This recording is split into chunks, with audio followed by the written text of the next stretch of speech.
कई लोगों को छत्रपति शिवाजी महाराज, छत्रपति संभाजी महाराज और छत्रपति राजाराम महाराज इनके आगे का इतिहास मालूम ही नहीं और हम सीधे चले जाते हैं शिवराय के 13वें वंशज उदयनराजे भोसले की तरफ।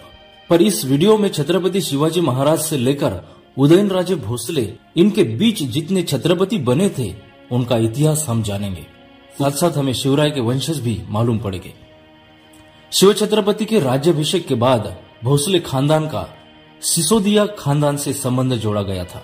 भोसले के खानदान में से पहला ज्ञात पुरुष बाबाजी भोसले। बाबाजी भोसले के पिता महाराष्ट्र के वेरुल गांव के मूल निवासी थे। वे निजामशाही में सरदारगी करते थे।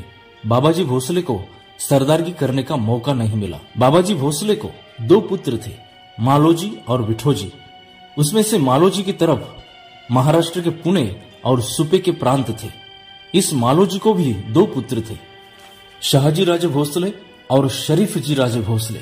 शाहजी राजे का विवाह लखुजी जाधव की कन्या जिजाबाई के साथ हुआ था।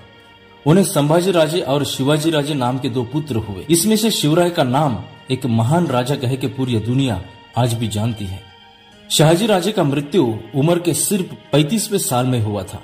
शिवराय मां जिजाबाई के साथ उम्र के 12वें साल से महाराष्ट्र में पुणे और सुपे की जहांगीरी संभाल रहे थे। छत्रपति शिवराय को भी 2 पुत्र रत्न हुए, संभाजी महाराज और राजाराम महाराज। शिवराय की मृत्यु के बाद स्वराज के दूसरे छत्रपति संभाजी महाराज बने। उन्होंने 9 साल तक छत्रपति का छत्र संभाला।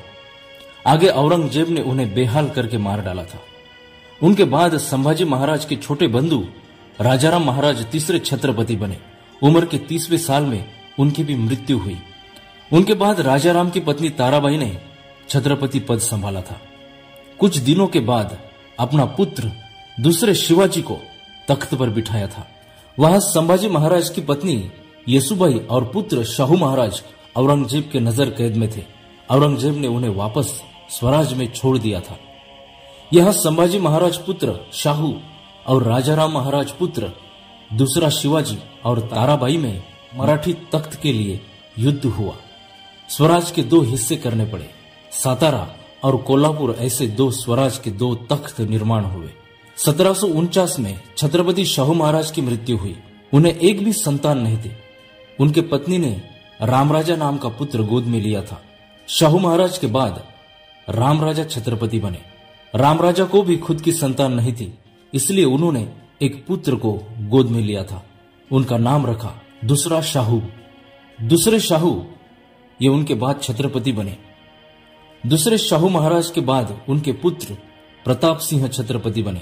प्रताप सिंह के काल में पेशवाई सत्ता नष्ट होकर अंग्रेजों का राज शुरू हुआ था।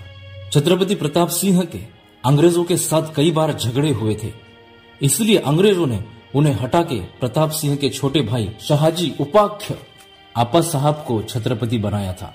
इन आपा साहब के मृत्यु के बाद उनके गोद में लिए हुए पुत्र का छत्रपति बनने का अधिकार ब्रिटिशों ने नामंजूर किया था और सातारा संस्थान मुंबई प्रांत में शामिल कर दिया गया था।